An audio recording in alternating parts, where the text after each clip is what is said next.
സെറോദ സ്ഥാപകൻ നിഖിൽ കാമത്തിന്റെ പോഡ്കാസ്റ്റ് പരിപാടിയിൽ കഴിഞ്ഞ ദിവസം അതിഥിയായി എത്തിയത് ലോക കോടീശ്വരൻ ഇലോൺ മസ്ക് ആയിരുന്നു. തന്റെ പല കാഴ്ചപ്പാടുകളും ഇന്ത്യയോടുള്ള ഇഷ്ടവും ഇന്ത്യയുമായുള്ള ബന്ധവുമെല്ലാം നിഖിൽ കാമത്തിനോട് മസ്ക് പങ്കുവച്ചു. കൂട്ടത്തിൽ ഒരു കാര്യം കൂടി മസ്ക് വെളിപ്പെടുത്തി. എക്സ് എന്ന അക്ഷരത്തോട് തനിക്കുള്ള ഇഷ്ടം, ട്വിറ്ററിന്റെ പേര് എക്സ് ആക്കാനുള്ള കാരണം. ചിലപ്പോൾ താൻ പോലും എക്സ് എന്ന അക്ഷരത്തോട് തനിക്കുള്ള അമിത വാത്സല്യത്തെ സംശയിക്കാറുണ്ടെന്ന് മസ്ക് പറയുന്നു. ആ അക്ഷരവുമായി തനിക്ക് ആഴത്തിലുള്ള ആത്മബന്ധമുണ്ടെന്ന് മസ്ക് സമ്മതിക്കുന്നു.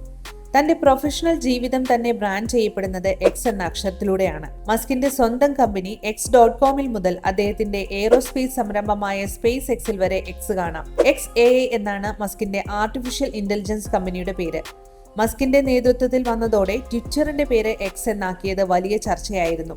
എന്തിനേറെ പറയുന്നു, സ്വന്തം കുട്ടികളുടെ പേരിലടക്കം മസ്ക് തന്റെ എക്സ് പ്രേമം കാണിച്ചിട്ടുണ്ട്. മക്കളിൽ ഒരാളുടെ പേര് XAI-A12 എന്നാണ്. എക്സ് എന്നാണ് വിളിക്കുന്നത്. ടെസ്ലയുടെ മോഡൽ എക്സിനും എക്സ് ഉണ്ട്. എന്താണ് എക്സിനോട് താങ്കൾക്ക് ഇത്ര താല്പര്യം? പോഡ്കാസ്റ്റിൽ നിഖിൽ കാമത്ത് അങ്ങനെ ചോദിക്കുന്നുണ്ട്. വലിയ ആഴത്തിലുള്ള തന്ത്രപരമായ മറുപടിക്ക് പകരം തമാശയോടെ മസ്ക് പറഞ്ഞത് ഇതാണ്: വളരെ നല്ല ചോദ്യം, പക്ഷെ സത്യമായിട്ടും എനിക്കും ചിലപ്പോൾ തോന്നാറുണ്ട് എന്താണ് എന്റെ പ്രശ്നമെന്ന്. പ്രീ-ക്രാമ്പിയൻ യുഗത്തിൽ തുടങ്ങിയ ഇഷ്ടമാണത്. അന്ന് 3 ഒറ്റ അക്ഷര ഡൊമൈൻ പേരുകളെ ഉണ്ടായിരുന്നുള്ളൂ: XQZ. അപ്പോൾ ഞാൻ കരുതി ഇവിടെ ഒരു ഫിനാൻഷ്യൽ ക്രോസ് റോഡുകളുടെ ഇടമാക്കി മാറ്റിയേക്കാമെന്ന്. ഇത് കേട്ടിട്ട് നിഖിൽ കാമത്തിന് കാര്യം മനസ്സിലായോ ആവോ? തത്കാലം മസ്കിന്റെ മറ്റൊരു തമാശയായി ഇതിനെ കാണാം.